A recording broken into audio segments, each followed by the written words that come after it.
Oi, amor, tudo bom? Eu acho que aí não tá bom não, né?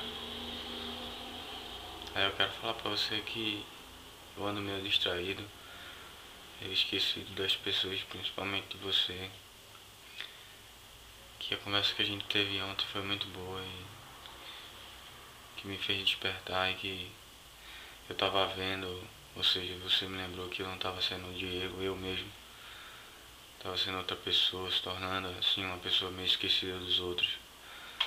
O bom é se tornar eu mesmo, porque assim vou saber que eu sou eu mesmo, como eu vou provar nesse vídeo que eu tô de volta. Eu quero dizer, Karine, que eu gosto muito de você mesmo, eu te amo muito.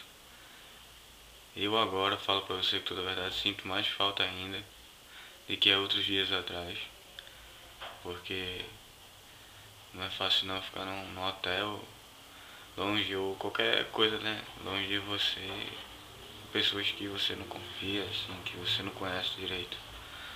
Então hoje eu vou procurar uma casa para que o pessoal possa estar alugando.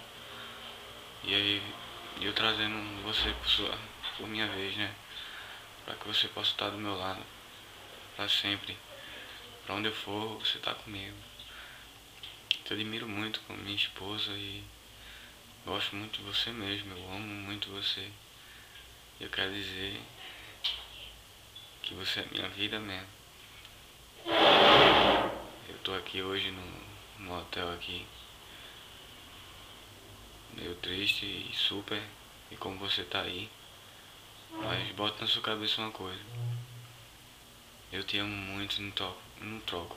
E nunca trocarei você por qualquer outra pessoa. Porque você é a única e verdadeira mulher na minha vida. Eu te amo, Karine. Fica bem aí, se cuida, não faz besteira com você. Por favor, porque sem você eu não sou nada. Tá bom? Beijão no seu esposo, seu marido, Diego, apelido DW, João da Praia, sei lá o que. Beijão, amor. Se cuida, por favor. E come, viu? Eu tô comendo. Beijo. Te amo. Carinho. O do seu cunhão Albino. Beijão, amor. Te amo muito.